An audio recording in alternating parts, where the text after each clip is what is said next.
10년 열심히 벌어서 집 살 수준이 정상값입니다. 나머지는 거품, 호구짓하는 겁니다. 아파트나 이런 부동산 유형자산이죠. 유형자산은 돈을 모아서 사는 게 아니에요. 돈을 모아서 사는 게 아니라 일단 여신으로 사는 건데, 여신의 이자 비용, 금융 비용을 이제 근로소득으로 이제 감당을 할 수 있느냐, 그게 이제 핵심이죠. 여신을 잘 활용해야 돼요. 여신을 잘 활용해야 되는데, 그 매월 이자 비용을 그 시세 상승, 시세 차익을 누릴 수 있을 때까지 버틸 수가 있느냐, 여유 있게 버틸 수가 있느냐, 그게 안 되면 이제 하우스 푸어가 되는 거고. 그래서 1차적으로 매월 내가 벌어들이는 근로소득, 레이버 인컴과 패시브 인컴이죠. 불로소득, 그런 것들을 합쳐가지고 캐시플로우가 많아야 돼요.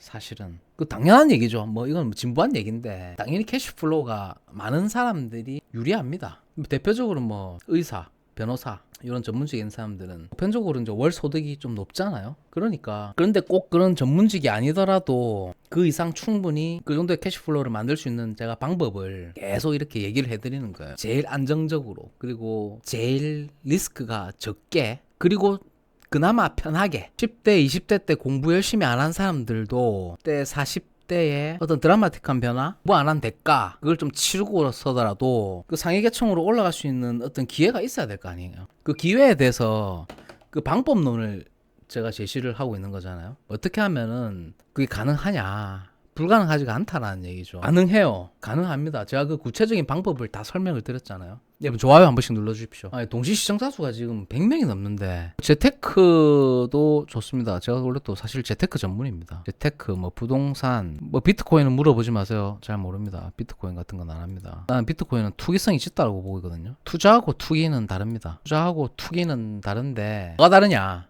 투자하고 투기는 그 철학이 있어야 됩니다. 투기는 그냥 도박성이에요. 도박. 월급 받고 남이 시키는 일 한 사람들은 자생력이 없기 때문에, 그렇기 때문에 사업에서 망하는 거예요. 직장생활 하다가 퇴직해가지고 망하는 이유가 열에 여덟이 망하거든요. 50, 60 먹고 나와가지고 사업 한다고 깝치다가 열에 여덟 아홉이 다 망합니다.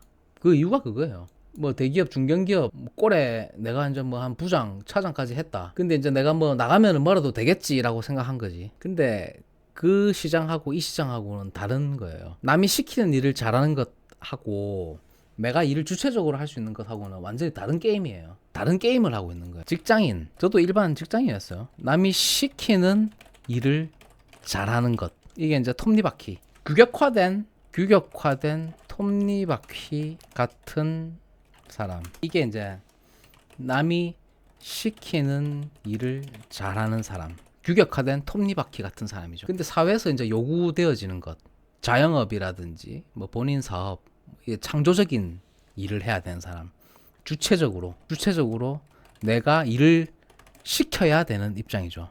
내가 책임지는 거예요. 책임자, 디시전 메이커지.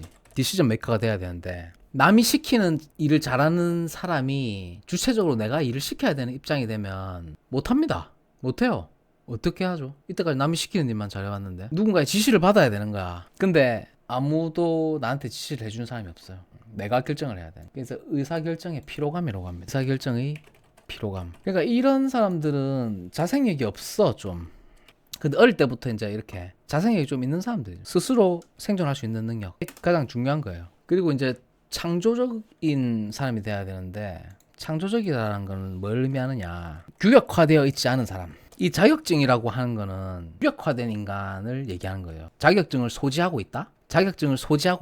언제든지 대체 가능한 인물이다. 언제든지 대체할 수 있다. 나는 언제든지 교체가 가능한 사람이냐. 기업이라든지 고용주는 언제든지 대체 가능한 사람을 뽑아요. 언제든지 대체가 쉬운 사람을 그런 사람을 채용을 해요. 대체 불가능한 사람을 채용했다가 그 사람이 나가면 타격이 있기 때문에, 그래서 그 시스템 안에서 사회가 만든, 사회라면 이제 기득권을 얘기하는 거겠죠. 사회가 만들고 기득권이 만든 제도화된 어떤 시스템 들어와서 하나의 톱니바퀴라 하면, 어떤 아포리즘을 설명하면 이제 상징적 의미가 소모품이죠. 소모품이 될 수 있는 그런 사람을 선호한다라는 거죠. 그런 사람을 뽑는다는 거지. 그런데 이제 이거는 이제 자영업을 해야 되는 어떤 마인드, 자영업으로 좀 성공할 수 있는 마인드와 직장인으로 뭐 살아가는 사람들의 그 마인드, 이런 차이가 있다. 일단 뭐 월급쟁이는 이제 파란색이죠. 파란색 부분. 그리고 결국은 내가 원하든 원하지 않든 결국은 나는 보라색의 사람이 되어야 돼요. 내가 원하든 원하지 않든. 내가 원하는 건 뭐 20, 30대는 어쩔 수 없이 그 사회 제도권 안으로 들어가야 되니까 처음부터 내가 사장을 할 수는 없잖아. 집이 금수저가 아닌. 자, 그래서 이 규격화된 톱니바퀴 같은 사람, 남이 시키는 일을 잘하는 사람, 자격증을 소지하고 있다라는 것의 의미가 언제든지 대체 가능할 수 있는 규격화된 인간, 하나의 톱니바퀴처럼 규격화된 인간이죠. 딱 네모난 사람, 이 자리에 빠져도 얼마든지 그 자격증만 갖고 있는 사람이 얼마든지 대체가 되니까 바로바로 교체가 가능하잖아요.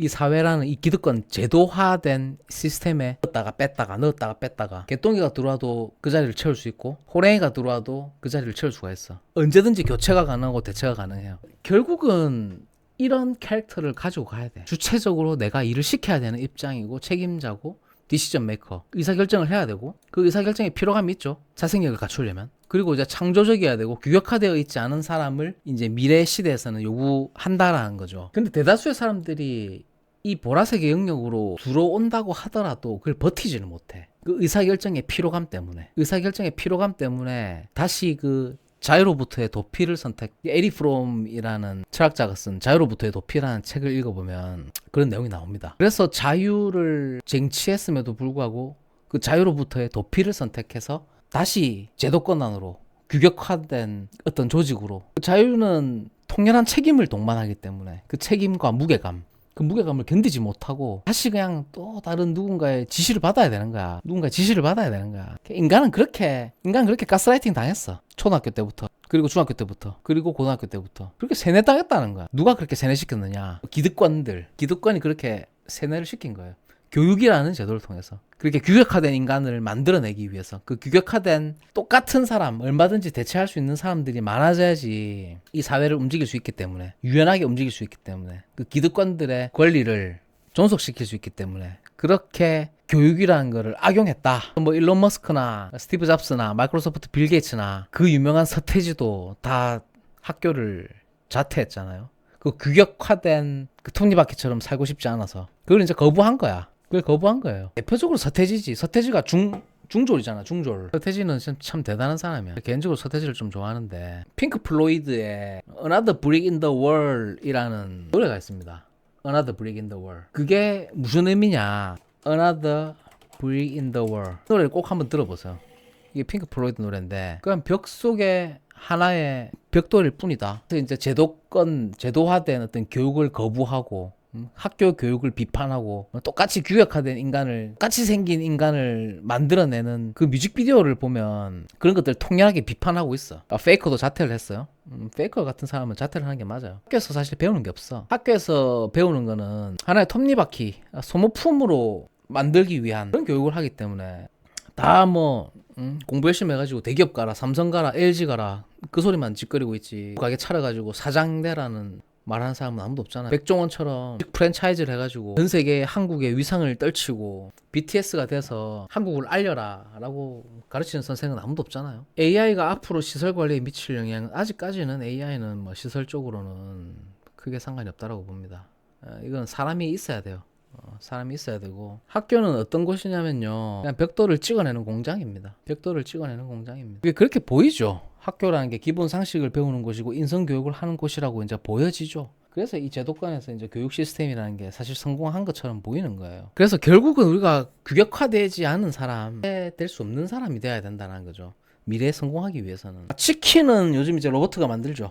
치킨은 이미 나왔죠. 로봇 치킨. 그래서 그런 건 내가 대체할 수 있는 이런 의미가 없어지는 거예요. 변호사도 대체가 됩니다. AI로. 법률 서비스, AI 법률 서비스가 이미 상용화되고 있습니다.